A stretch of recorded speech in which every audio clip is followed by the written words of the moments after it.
नेपाली सेनाले ल्यायो यस्तो कडा नियम, राजीनामा र भगौडा सैनिकमाथि थप कडाई, कम्तीमा 5 वर्ष सेवा गर्नुपर्ने व्यवस्था, अध्ययन तालिमको सम्पूर्ण खर्च असुल उपर गरिने। नेपाली सेनाले सैनिक सेवा नियमावली 2069 लाई परिमार्जन गर्दै सैनिक सेवा 6औं संशोधन नियमावली 2083 राजपत्रमा प्रकाशित गरेको छ। यस संशोधन मार्फत सेवा अवधि बाँकी हुँदै राजीनामा दिने र भगौडा सैनिकहरूमाथि कारबाही र रकम वसुलीमा थप कडाई गरिएको छ।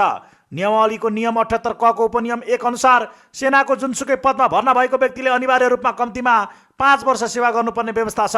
पुरानो नियमावलीमा 5 वर्ष नपुग्दै राजीनामा दिएमा आधारभूत तालिमको खर्च मात्र असुल गरी राजीनामा स्वीकृत गरिने व्यवस्था थियो।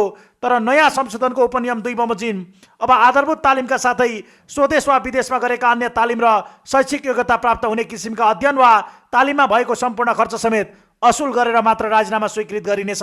यसैगरी नियमावलीमा नयाँ उपनियम 3 थप गर्दै भगौडा सैनिकमाथि पनि कडा आर्थिक जरिवानाको दायरा बढाइएको छ।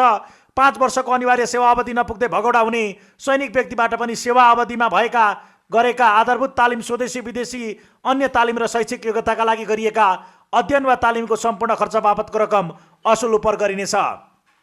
नियमावलीमा सैनिकहरूको शैक्षिक अवकाश सम्बन्धी 2 थरी व्यवस्था कायम छ। 2060 वैशाख 28 गतेभन्दा अघि भर्ना भएका अधिकृत सहायक सेनानीदेखि महारथीले 20 वर्ष, पदिक जमदारदेखि प्रमुख सुबेदारले 17 वर्ष र फलोअर्सदेखि हुद्दासम्मले 16 वर्ष सेवा गरेपछि अवकाश पाउनेछन्। अर्कोतर्फ 2060 वैशाख 28 गतेपछि भर्ना हुनेहरूको हकमा अधिकृतले 20 वर्ष, सुबेदार र प्रमुख सुबेदारले 19 वर्ष, जमदारले 18 वर्ष, प्युठ अमलदार र हुद्दाले 17 वर्ष तथा फलोअर्स सिपाहीले 16 वर्ष सेनामा सेवा गरेपछि मात्र शैक्षिक अवकाश लिन पाउने कानुनी व्यवस्था रहेको छ।